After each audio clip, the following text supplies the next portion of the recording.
So, good morning everyone. I'm James Albaldes Manilio. Let's talk about a Latin American empire. So, one is the Monroe Doctrine noong 1823. So, noong early 1800s, maraming bansa sa Latin America ang nagkamit ng independence mula sa Spain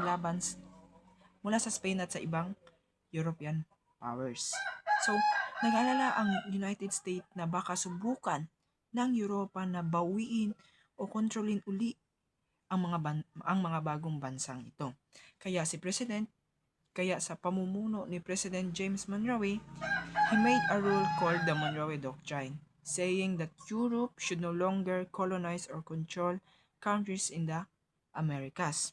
Sa umpisa, parang statement lang ito ni President James Monroe. Hindi agad pinalakas o pina-enforce ng US with troops.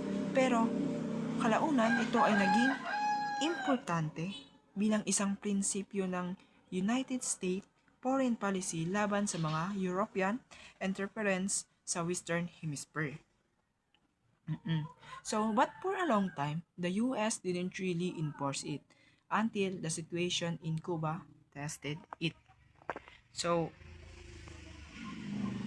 ikadua is the Cuba fight for independence. So, si Cuba is a country ha.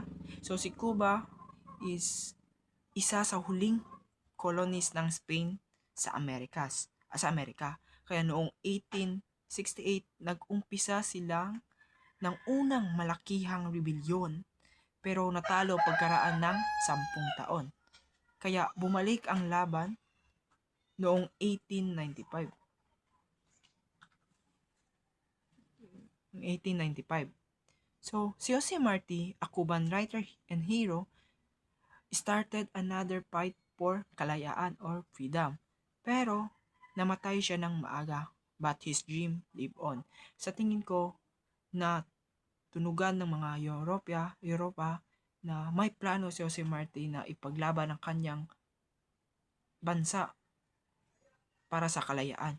Kaya, nang malaman yata ng mga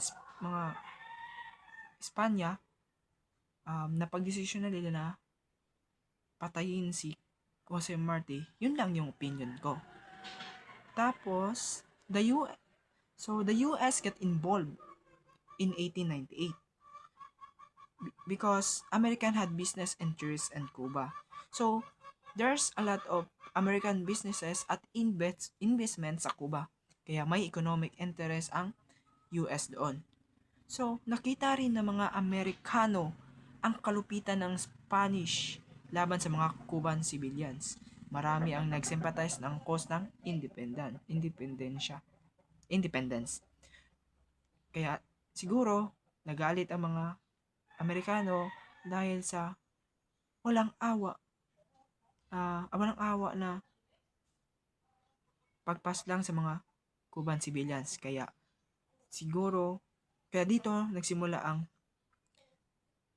dito nagsagawa ng digmaan ang Amerika laban sa Espanya. Ito ay tinawag na Spanish-American War which lasted only about 4 months.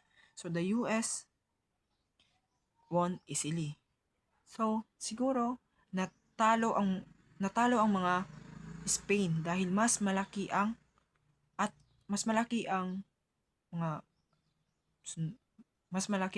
teritoryo ng United States at mas modern ang kanilang mga armas na ginamit.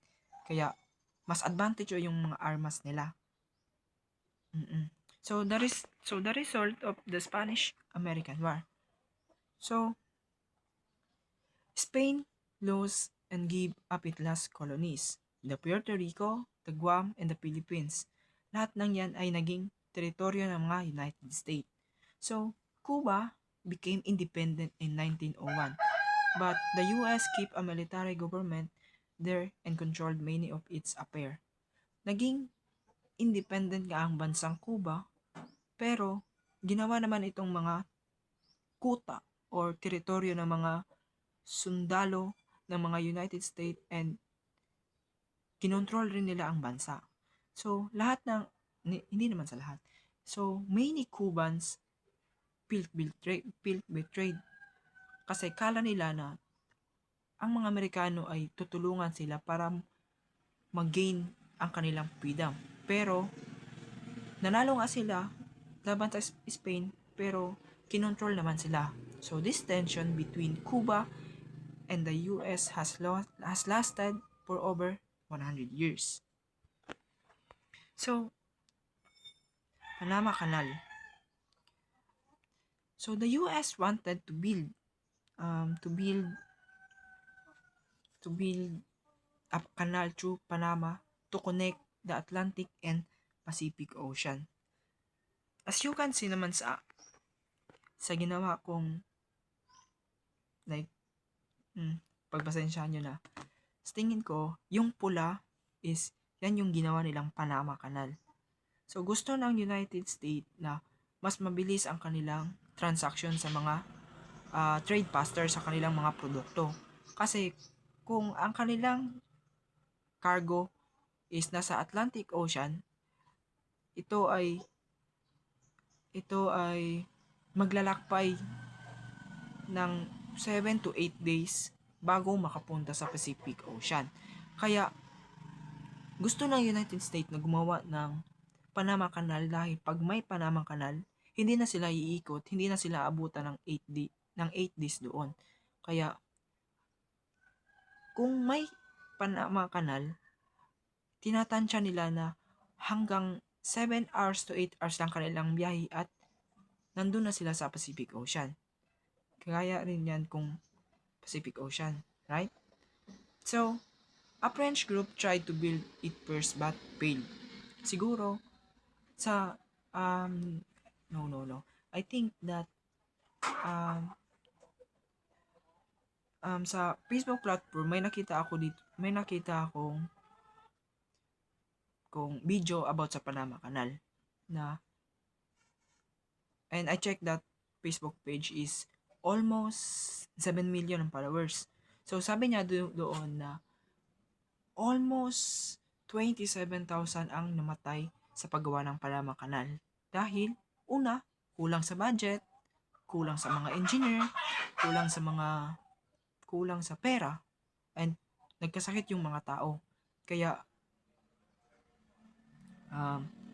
hindi nila na-build to sa ilang pag-first attempt.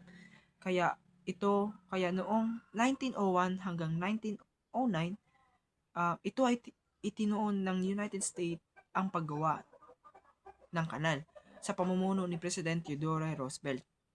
Right? Roosevelt.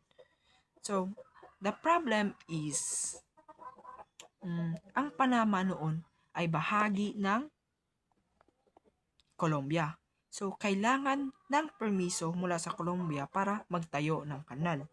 Dahil dito, no. So, nag-offer ang United States ng pera sa mga Colombia.